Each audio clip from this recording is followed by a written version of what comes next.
Inni ma'aka ya masrur. Assalamualaikum warahmatullahi wabarakatuh. Pemirsa MTA dimanapun Anda berada, senang sekali rasanya saya Irfan Hafizur Rahman dapat kembali menjumpai pemirsa dalam program Seruan Khalifah, yaitu program yang akan mengupas kembali khutbah dan juga pidato yang disampaikan oleh Hadrat Khalifatul Masih Al-Khamis Ayyadallahu Ta'ala Binasril Aziz. Dalam episode kali ini, khutbah yang akan kita bahas adalah khutbah yang beliau sampaikan pada tanggal 22 Mei 2020 di Masjid Mubarak, Tilford, UK. Bersama saya telah hadir seorang narasumber yang tentu tidak asing lagi, yaitu Bapak Maulana Rahmat Hidayat Syahid. Assalamualaikum Pak Rahmat. Waalaikumsalam warahmatullahi wabarakatuh. Baik Pak Rahmat, kita langsung kepada pembahasan Pak Rahmat ya. Betul. Bahwa khutbah yang akan kita bahas adalah khutbah yang beliau sampaikan 22 Mei 2020. Nah, dalam khutbah ini pun pernah kita sampaikan di episode sebelumnya. Dalam khutbah tersebut, Huzur menyampaikan bahwa ada beberapa orang yang masih mengait-ngaitkan wabah COVID-19 ini, virus corona ini dengan apakah ini bencana ataukah memang tanda dari Allah Subhanahu wa Ta'ala tentang kebenaran Masih Maud alaihissalam.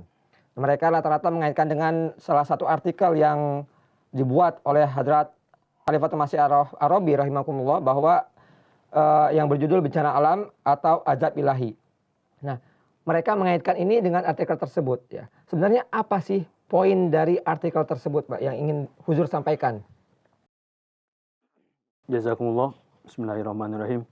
Jadi memang satu hal yang wajar ya, sebagaimana pernah kita sampaikan juga di episode sebelumnya, bahwa salah satu dampak positif dari adanya COVID-19 kemudian lockdown ya. Kita kegiatan kita sangat dibatasi, akhirnya orang memiliki waktu yang lebih untuk digunakan ya macam-macam. Salah satunya adalah untuk mutalaah atau mengkaji buku-buku atau tulisan-tulisan dari para khalifah kita. Salah satunya yang menjadi perhatian saudara-saudara kita adalah tadi salah satu tulisan dari Hadrat Khalifatul Masih Ar-Rabi rahmatullah alaihi, yaitu bencana alam dan azab ilahi, ya musibah dan azab ilahi. Di sini mereka mengaitkan wabah COVID-19 ini dengan musibah atau azab ilahi begitu. Nah ini padahal di sini Hadrat Khalifatul Masih Al-Khamis Ayyadallahu Ta'ala Aziz membahas juga dalam khutbah ini beliau mengutip juga. Jadi yang harus menjadi perhatian yang lebih bagi seorang Ahmadi itu apa gitu dari tulisan ini. Beliau di sini sampaikan bahwa tulisan Hadrat Khalifatul Masih Ar-Rabi rahmatullah alaihi yang saya bicarakan tadi adalah merupakan suatu artikel yang sangat panjang. Ya. Namun yang menjadi fokus perhatian para Ahmadi, nah ini yang saudara-saudara kita yang sedang membacanya itu, adalah bukan hanya mengenai apa yang terjadi pada kaum-kaum terdahulu. Ini ada contoh-contoh ya dari apa-apa yang telah terjadi kepada kaum-kaum terdahulu ketika menolak seorang utusan Tuhan, kemudian mengusirnya, menyakini, menzalimi dan sebagainya, kemudian turun azab ilahi dan sebagainya. Di sini Huzur sampaikan atau apa yang telah dan sedang terjadi saat ini. Jadi yang lalu dihubungkan dengan yang sekarang ini. Kerusakan apa yang terjadi dan tidak terjadi. Memang hal-hal ini juga menimbulkan rasa takut dan membuat kita memberikan perhatian pada keadaan diri kita. Tetapi kata Huzur, perkara yang sebenarnya dan kata-kata yang layak untuk direnungkan atas apa yang beliau tulis adalah di dalamnya terdapat peringatan dan kabar suka bagi Jemaat Ahmadiyah. Peringatan itu adalah status sebagai Ahmadi saja tidaklah cukup untuk bisa selamat, melainkan disertakan juga syarat ketakwaan. Ini dua itu ya sebenarnya poin dari artikel itu memang jadi Ahmadi itu bukan hanya secara lisan saja ya. Betul. Bahwa menjadi seorang Ahmadi itu ini peringatan dari Huzur bahwa untuk menjadi seorang Muslim Ahmadi itu tidak hanya cukup dengan pengakuan saja, gitu. Tapi ada yang lebih besar daripada itu, yaitu apa? Pembuktian. Nah ini, di sini Huzur juga sampaikan bahwa di sisi lain kabar gembiranya adalah tadi ada kabar gembira dan peringatan. Peringatannya tadi bahwa menjadi seorang Ahmadi itu kalian tidak cukup hanya dengan pengakuan saja. Ada hal yang lebih besar dari itu, yaitu apa? Buktikan dalam amal perbuatan kita. Nah di sisi lain kabar gembiranya adalah bahwa para Ahmadi akan dengan cepat berusaha untuk melakukan perbaikan pada kelemahan-kelemahan dalam hal amalan yang terjadi dalam jemaat ini. Ini kelebihannya. Para Ahmadi pasti namanya manusia itu, kesempurnaan manusia itu ketika dia masih memiliki kelemahan kan, kelemahan kekurangan. Tapi sebaik-baik manusia itu bukan orang yang tidak punya kekurangan atau kelemahan atau tidak pernah berbuat salah sama sekali, tapi orang yang move on dari kesalahannya, dari kelemahannya, memperbaiki diri, meningkatkan nilai dirinya di hadapan Allah Ta'ala sebagainya ini. Dan bagi seorang Ahmadi ini ada kelebihan kata Huzur bahwa mereka itu cepat cepat berubahnya ke arah yang lebih baik. Mungkin dalam hal ini pengalaman rekan-rekan kita yang bertugas di lapangan ya, yang berhubungan langsung dengan saudara-saudara kita yang berada di kota, di perkampungan, di pelosok-pelosok, bahkan mungkin di daerah-daerah yang terpencil sekali ini. Pengalaman-pengalaman seperti ini pasti banyak sekali. Ketika kita melihat seorang saudara kita yang memiliki satu kelemahan dalam salah satu amalannya atau dalam salah satu bidang pengkhidmatannya, ketika dinasihatkan itu biasanya cepat kembalinya. Ini pengalaman seperti ini saya yakin banyak sekali dan mungkin bukan saatnya kita bahas ya, tapi ini mengingatkan saja bahwa hal semacam ini, saya secara pribadi saya punya pengalaman yang sangat menarik mengenai hal ini, tapi bukan untuk sampaikan saat ini ya. Saya sampaikan di sini bahwa bersamaan dengan itu mereka yang sekedar mencatatkan nama mereka ketika baiat dan kejemaatan mereka hanya label saja, mereka hanya pengakuan saja tadi. Mereka akan kembali kepada ajaran Hadrat Masih Maud Wassalam. Dan kembalinya mereka kepada Allah Ta'ala lah yang merupakan kabar suka bagi mereka. Karena jika tidak, maka tidak ada kabar suka tersebut. Nah ini, jadi tadi, ya mungkin orang ketika baiat itu banyak sekali lah masih membawa kelemahan-kelemahan pribadinya, kelemahan-kelemahan yang lama dan sebagainya. Pastilah itu tidak ada orang yang begitu baiat itu langsung, ya ada juga ya, cuman jarang-jarang. Proses biasanya. Proses, nah ini proses tarbiyat ini yang lama ini. Nah, ketika orang pada awalnya mungkin baiat itu ya karena satu dan lain hal, tidak semata-mata karena Allah Ta'ala. Tetapi dengan proses yang berjalan, dengan bimbingan Hadrat Khalifah, dengan nasihat-nasihat yang senantiasa disampaikan kepadanya, itu mereka itu akan akan segera kembali kepada tujuan yang utama. Nah ini itu meraih keridhaan Allah Ta'ala. Dan itulah kabar suka bagi mereka. Nah di sini Huzur juga sampaikan bahwa dan sebagaimana yang telah saya sampaikan, ini tawajuh itu adalah perhatiannya. Perhatian yang telah tercipta di hari-hari ini, saat itu di bulan Ramadan juga ya. Tetap teguhkanlah itu dan arahkanlah perhatian kita dan anak keturunan kita kepada pemenuhan hak-hak Allah dan hak-hak hambanya. Hukukullah dan hukukul ibad. Hukukullah dan hukukul ibad. Manusia utamanya kewajiban itu kan dua ya. Hukukullah yaitu hablum minallah, hukukul ibad itu hablum minanas tadi. Karena setelah terjadinya kehancuran dunia, ketika pandangan dunia tertuju pada Allah Ta'ala dan pada pemenuhan hak-hak hamba, maka orang-orang akan melihat kepada jemaat. Ya, kita bisa lihatlah saat ini di dunia, bagaimana kiprah kita ya dalam menghadapi, merespon pandemik ini seperti apa. Semua mata tertuju kepada kita di Indonesia, di luar Indonesia, seluruh dunia. Itu bukti dari pengamalan dari bahwa Ahmad itu bukan hanya namanya saja, tapi bagaimana itu diterapkan kepada action, tindakan. Ya, diaplikasikan dalam kehidupan kita. Terkait dengan wabah ini Pak ya, apa action yang dilakukan oleh Ahmadi ini Pak untuk mengamalkan hukukul ibad, bagaimana pemenuhan hak-hak sesama hamba manusia nih Pak? Ya, menarik sekali hal ini karena di sini Huzur sampaikan kepada kita bahwa tentu kita sebagai seorang Muslim Ahmadi ya yang yakin kepada kekuatan doa, kita terus berdoa, setiap hari berdoa supaya wabah ini cepat berlalu, orang-orang selamat dari wabah ini, efek buruknya itu jangan terus berlangsung gitu.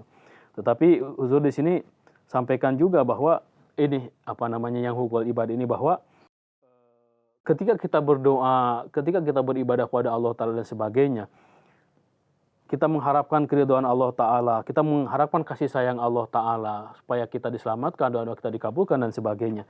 Tapi ada satu hal lagi kata Huzur bahwa untuk meraih semua itu, bahwa kita harus memberikan harus melakukan pengkhidmatan kepada kemanusiaan. Nah ini tadi seperti saya bilang bahwa bukti dari adanya hukukullah yang benar itu adalah adanya pemenuhan hukukul ibad kepada ya sesama Sama manusia, manusia. hamba Allah Ta'ala.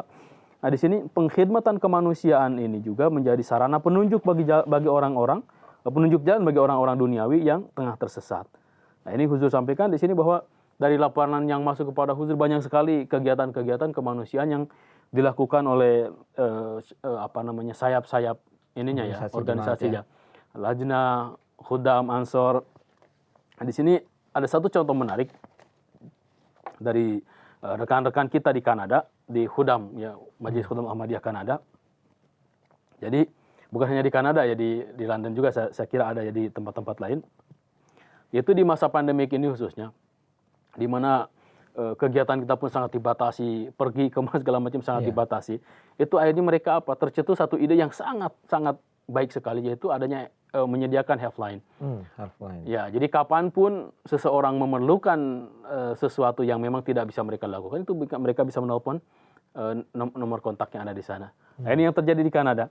Jadi diceritakan di sini dalam salah satu laporan pada Huzur bahwa ada seorang ibu ya, seorang keluarga yang anaknya itu sakit, sakit parah lah. Nah, dia membutuhkan obat dengan segera. Sementara di kota tersebut ditolak semua karena tidak bisa lah, karena lockdown tadi tidak bisa kemana-mana. Sedangkan anak itu memerlukan obat yang segera. Akhirnya terpikir dia ini seorang ateis gitu, tidak percaya kepada Tuhan, tetapi sampai-sampai mengatakan bahwa orang-orang mengatakan bahwa Tuhan itu ada meskipun saya tidak percaya pada Tuhan, katanya. Kali ini saya akan mencobanya. Dalam keadaan sedih dan gelisah saya berkata, ya Tuhan, saat ini anak saya dalam keadaan yang sangat buruk, kondisinya sangat buruk. Jika Engkau ada, sediakanlah obat untuknya. Ini jadi mengadu nasib dengan Tuhan ya ini ya. Padahal dia ateis sebenarnya. Padahal ateis dia.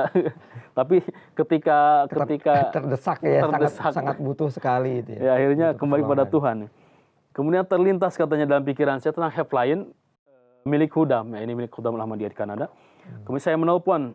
Lalu ada seseorang yang mengangkatnya. Saya menceritakan kepadanya keperluan saya.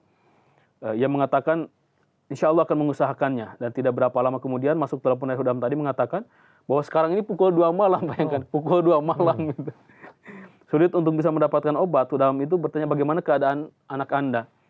Saya lalu menjelaskan semua keadaannya dan mengungkapkan kegelisahan saya. Ia lalu mengatakan, oke, bahwa saya akan pergi dan mengeceknya sendiri. Saya akan pergi ke apotek yang masih terbuka di suatu daerah. Kalau masih buka, saya akan membawakan obatnya. Ini luar biasa sekali. Jadi, ketika ngantuk berat, telepon diminta bantuan. Ketika kondisinya memang mengharuskan saat itu juga dibantu, itu langsung rasa kantuk hilang. Gitu. Ini. Kemudian wanita tersebut menuturkan, ya tadi si ibunya anak yang sakit tadi, bahwa ketika saya membangunkannya, dia itu dalam keadaan mengantuk. Nah, kita mungkin dibangunkan orang marah-marah mungkin. Namun kemudian dia menempuh perjalanan 50 km dan membawakan obat untuk saya. Disebabkan hal ini saya menjadi yakin akan keberadaan Tuhan. Dan keyakinan ini saya dapatkan berkat seorang pemuda Ahmadi. Saya berterima kasih kepadanya. Nah ini jadi tadi di bagian sebelumnya disebutkan bahwa hukukullah itu ya bisa kita harus ada bentuk nyatanya. Hukukul itu seperti apa? Nah ini aplikasinya itu dalam hukukul ibad. Pemenuhan hak-hak Allah Ta'ala itu, aplikasinya itu dalam hukukul ibad. Bagaimana sikap kita kepada sesama makhluk Allah Ta'ala. Nah inilah hal seperti ini yang harus kita lakukan, sebarkan. Bahwa keridhaan Allah Ta'ala itu tidak bisa didapatkan kalau kita mengabaikan kebutuhan makhluknya. Nah ini. Terlebih lagi tadi bagaimana pengkhidmatan kita jemaat ini ya kepada sesama manusia malah justru mendatangkan semacam keyakinan kepada orang akan adanya Tuhan, Pak ya. Betul. Ya. Terus kalau selain dua kewajiban tadi, Pak, adanya hukukullah, kemudian hukukul ibad, adakah kewajiban lain kita sebagai seorang muslim? Nah ini satu topik yang menarik ya. Jadi selama ini kita mungkin mengetahui ya, sudah mengetahuinya tetapi tidak istilahnya itu bukan termanage ya, tidak secara berurutan ya. Selain tadi Yusuf sampaikan bahwa kewajiban manusia itu adalah hukukullah, yaitu memenuhi hak-hak Allah Ta'ala, yaitu hablum minallah, ya hubungan dengan Allah Ta'ala. Kemudian sebagai buktinya itu adalah adanya hukukul ibad, yaitu memenuhi hak-hak hambanya, atau hablum minan nas, simpati kepada seluruh manusia. Nah ini selain daripada dua hal ini, ada satu hal lagi yang tidak kalah pentingnya, kata Huzur, bahwa dengan memenuhi hukukul dan hukukul ibad secara maksimal, seseorang itu insya Allah akan menjadi baik dari sisi rohani maupun sosialnya. Tetapi ya kebaikan itu baru hanya untuk dirinya. Ya mungkin orang lain mendapatkan kebaikan atas kebaikan dia, tetapi belum bisa memberikan pengaruh untuk membawa orang lain. Nah, jadi ada satu kewajiban lagi selain hukukullah dan hukukul ibad juga apa? Di sini Huzur sampaikan bahwa hendaknya diingat ketika kita sendiri menaruh perhatian untuk memenuhi hak-hak Allah dan hambanya, saat itu, ini kewajiban ketiga, yaitu nasihatkanlah orang lain akan hal itu dan dengan teladan suci berupayalah untuk menjadikan dunia untuk memenuhi hak Allah Ta'ala dan hambanya. Ya mereka juga harus disadarkan. Bisa jadi hukukul ibad yang tidak yang tidak terjadi ya, atau rasa simpati yang tidak muncul dari kalangan manusia, dia bisa jadi mereka ini kehilangan obor. Harus seperti apa, harus mengikuti siapa gitu. Nah ini kita lah yang sudah mendapatkan pencerahan ya melalui Hadrat Masih Maud Wassalam, melalui para khalifahnya, dan saat ini melalui Hadrat Khalifatul Masih Al-Hamid atau Hamid Hasan Aziz. Ya kita sampaikan kepada mereka. Dan kita tahu lah melalui gerakan HF ini ya, masuk di Indonesia misalkan sangat masif sekali. Betul. Kita ajak mereka untuk terlibat langsung. Kita ajak mereka untuk mengaplikasikan hukukullah dan hukukul ibad kita itu. Nah, ini jadi ketika kita banyak sekali lah, kita mungkin banyak sekali nama-nama yang cukup familiar ya, mungkin yang akhirnya mereka tergerak untuk ikut serta dalam gerakan kemanusiaan yang kita pelopori ini. Nah ini salah satu bentuknya itu. Kali ini juga sebagai salah satu bentuk pengejawantahan kewajiban kita selain hukukul ibad, yaitu saling menasihatkan untuk menunaikan hukukul ibad. Ini sangat menarik sekali. Jadi baik itu jangan hanya sendiri gitu, orang lain juga harus diajak untuk jadi baik gitu. Ini menarik sekali Pak, terkait dengan tadi ya, bahwa kita hendaknya menasihati orang-orang supaya ia juga sadar bahwa kewajibannya itu adalah hukukullah dan juga hukukul ibad. Betul. Dan mengajak mereka untuk bagaimana mengimplementasikan hukukullah mereka dalam bentuk hukukul ibad. Ya. Nah ini tentu kalau kita berbicara dengan hukukul ibad, bagaimana kita berinteraksi dengan sesama manusia ya Pak ya. Betul. Kalau hukukullah kan bagaimana interaksi kita dengan Allah Ta'ala. Itu sifatnya personal ya. Betul. Tapi kalau hukukul ibad ini adalah bagaimana hubungan kita dengan sesama manusia. Nah terkadang kalau kita berhubungan dengan sesama manusia ini, ada hal-hal yang memang sifat manusia kadang-kadang marah, ego, segala macam. Nah bagaimana nasihat-nasihat yang mungkin di Huzur sampaikan kepada kita terkait dengan bagaimana kita mengatasi orang-orang yang seperti itu ya Pak ya? Bagaimana tadi disampaikan oleh Pak Irfan bahwa ketika kita dalam hukukul ibad ini ada hubungan dengan sesama manusia ya. Nah ini kan karakter manusia itu beda-beda. Betul. Karakter manusia beda-beda. Kadang-kadang kita juga akhirnya terbawa suasana gitu dalam hukukul ibad ini. Nah ini yang harus kita yang paling kita harus ingat itu adalah, pertama di sini sebagaimana yang Huzur sampaikan, tujuan utama kita. Tujuan utama kita itu adalah semata-mata apa? Semata-mata adalah mencari keridhaan Allah Ta'ala. Nah ini yang termasuk prinsip pengkhidmatan kepada kemanusiaan. Di sini disampaikan bahwa dari nasihat-nasihat Hadrat Masih Maud Wassalam, bahwa prinsip pengkhidmatan kepada kemanusiaan ini adalah apa? Tidak disyaratkan apa-apa dalam halnya. Jadi dalam memberikan pengkhidmatan kepada kemanusiaan itu tidak boleh membuat satu syarat. Apakah ya harus Muslim, Hindu atau Kristen atau siapapun. Jadi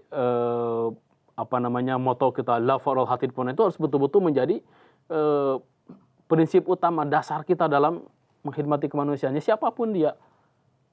Selama dia itu adalah manusia, masuk ke dalam al-alamin, Rabbul alamin kan. Masuk ke dalam al-alamin ya kita harus khidmati ketika mereka membutuhkan, harus kita khidmati. Ini prinsip utama dari pengkhidmatan ini. Dan di sini Huzur juga tentunya sebelum kita melangkah ke langkah tadi selanjutnya itu, setiap orang pertama dia harus melakukan perbaikan. Yaitu dengan memperbaiki hukukullah tadi, kemudian dengan ketika hukukullah itu sudah baik, kemudian ke hukukul ibad. Huzur sampaikan di sini bahwa untuk itu setiap saat, kata Huzur, kita harus senantiasa mengingat nasihat beliau supaya kita meraih keyakinan dan keimanan yang hakiki. Nah, ini bagian dari hukukullahnya. Daripada menaruh pandangan pada kelemahan-kelemahan orang lain, maka mawas dirilah dengan keadaan diri sendiri. Nah ini jadi introspeksi diri sendiri. Berkenaan dengan hal ini, saat ini saya akan sampaikan beberapa sabda Hadrat Masih Maud Wassalam yang perlu kita senantiasa renungkan. Menjelaskan berkenaan dengan hal ini, beliau bersabda, hendaknya setiap orang berusaha bangun untuk tahajud dan sertakan juga kunut pada setiap sholat 5 waktu. Dalam kondisi yang seperti saat ini ya. Bertaubatlah dari segala hal yang akan membuat Allah murka. Ini langkah pertama. Karena kalau jadi hukukullah ini adalah, kalau ibarat di dalam bangunan itu adalah pondasinya. Kalau pondasinya tidak kuat, di atasnya pun akan goyang gitu, tidak akan bisa berdiri dengan baik. Jadi yang pertama-tama adalah apa? Perbaiki dulu diri kita dengan Allah Ta'ala. Hubungan kita dengan Allah Ta'ala. Bertaubat dari segala hal yang akan membuat Allah murka. Nah, ini maksud taubat di sini apa? Di sini sudah dijelaskan bahwa maksud taubat dalam hal ini adalah tinggalkanlah segenap keburukan dan hal-hal yang membuat Allah tidak ridho. Lalu ciptakan perubahan sejati. Lalu melangkah majulah dan tempuhlah jalan ketakwaan. Di dalamnya terdapat rahmat ilahi. Lalu beliau SAW bersabda, terapkanlah kebiasaan baik dalam diri manusia. Nah, ini tadi, janganlah marah-marah. Sebagai gantinya bersikaplah tawadhu. Ya mungkin yang namanya cekcok atau segala macam ya ada saja. Tetapi saat itu kita jangan membawa ego kita gitu ya. Jangan marah-marah. Baperan ya kalau bahasa anak-anak sekarang itu baperan. Dalam segala hal selalu bawa perasaan, tersinggung sedikit marah gitu kan, tersinggung sedikit mencak-mencak dan sebagainya. Justru di situ terlihat bahwa artinya pondasinya itu belum kuat gitu. Di sini pada dari Huzur sampaikan pondasi itu harus kuat dulu. Ya itu hanya kita yang tahu lah, orang lain tidak bisa ini kan. Nah kemudian sebagai ganti dari sikap seperti itu, bersikaplah tawadhu, yaitu rendah hati. Ya orang biarkan saja lah, orang mau ngomong apa tentang kita biarkan saja. Toh kita itu, tujuan kita itu Allah Ta'ala gitu. Seiring dengan memperbaiki akhlak, usahakanlah sebisa mungkin untuk bersedekah. Sedekah ini cakupannya sangat panjang sekali, luas sekali.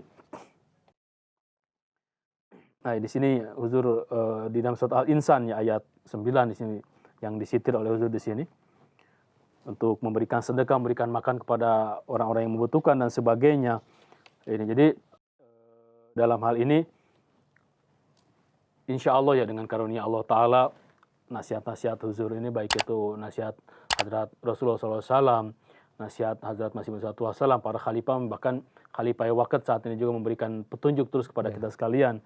Ini 3 kewajiban kita ini harus selalu kita ingat dan kita laksanakan, karena kalau tidak, ya hancurlah dunia ini gitu. Jadi jangan sampai kita hanya menjadi Ahmadi dalam labelnya saja. Labelnya saja. Hanya namanya saja Pak ya. Keimanan harus sebagai pondasi itu harus kuat, kemudian bukti dari keimanan itu adalah tindakan nyata kita. Selain tindakan nyata ini juga harus ada satu lagi, saling memberikan nasihat dan juga mengajak kepada kebaikan. Baik Pak Rahmat, jazakallah pembahasannya. Semoga kita bisa mengamalkan apa yang tadi Huzur sampaikan kepada kita semua. Jazakallah sekali lagi Pak Rahmat.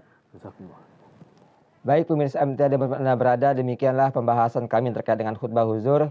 Semoga Allah Ta'ala memberikan taufik kepada kita semua untuk dapat mengamalkan setiap petunjuk dan juga nasihat yang Huzur sampaikan kepada kita.